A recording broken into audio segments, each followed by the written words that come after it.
नमस्कार दोस्तों, स्वागत है आपका हमारे चैनल पर। आज हम बात करने जा रहे हैं एक ऐसे अदाकार के बारे में जिन्होंने अपने खास अंदाज से सभी का दिल जीत लिया। जी हाँ, हम बात कर रहे हैं मशहूर हास्य कलाकार केशव मुखर्जी की। केशव मुखर्जी, जिनका नाम सुनते ही हमारी दिमाग में एक हंसमुख और एक मदमस्त किरदार का चेहरा उभर आता है। उन्होंने अपने अनोखे अभिनय से हिंदी सिनेमा को कई यादगार पल दिए हैं।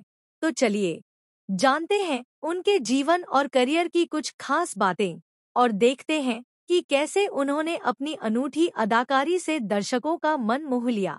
केशव मुखर्जी का जन्म 7 अगस्त 1925 को कोलकाता में हुआ था।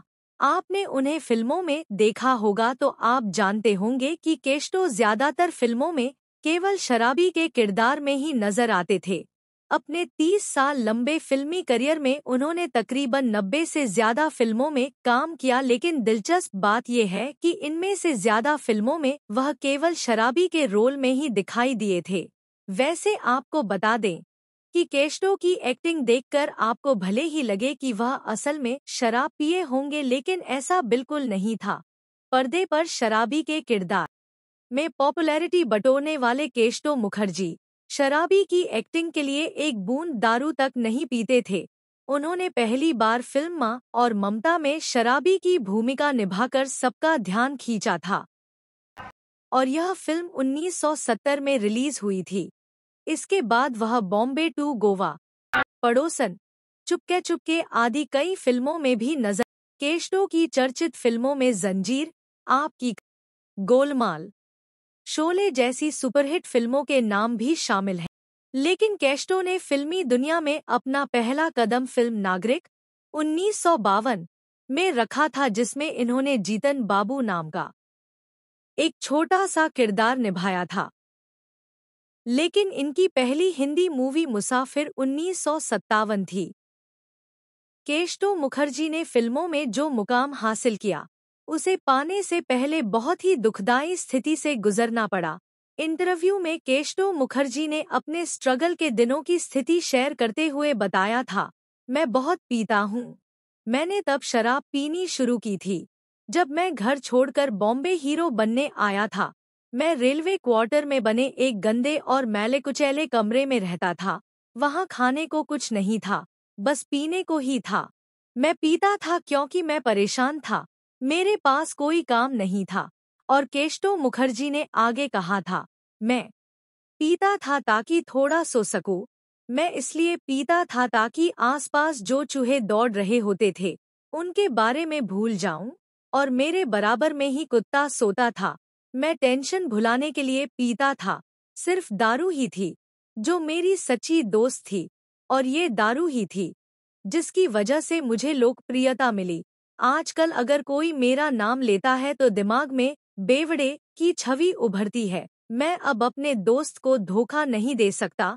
मैं अभी भी पीता हूँ। बस एक ही दिन था जब मैंने दारू की एक बूंद को हाथ नहीं लगाया था, और वह था मेरी शादी वाला दिन।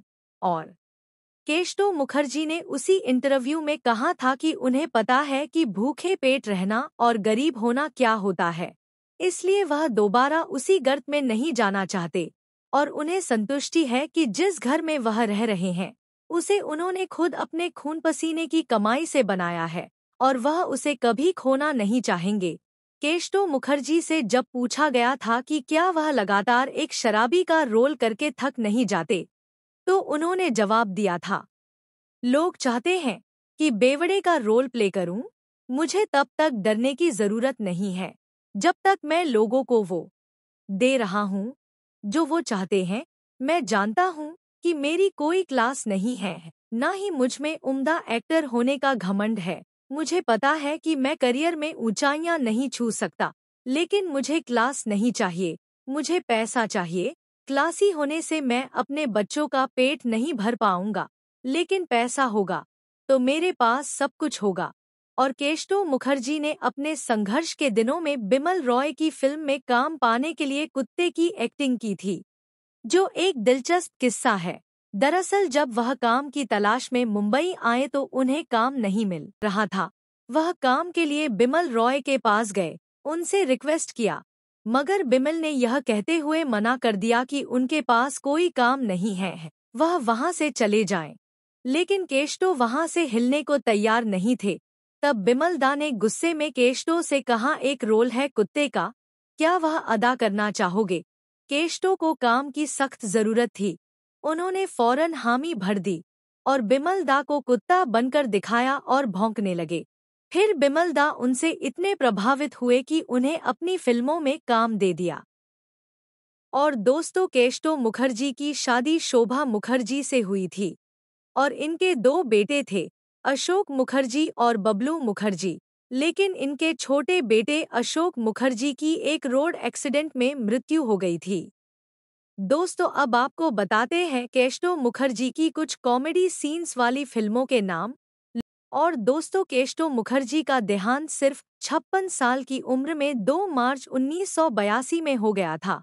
तो अब चलिए दोस्तों, यहाँ पर अब इस वीडियो को समाप्त करते हैं। वीडियो पसंद आई है तो वीडियो को लाइक करें, शेयर करें और हमारे चैनल को सब्सक्राइब करना ना भूले। धन्यवाद।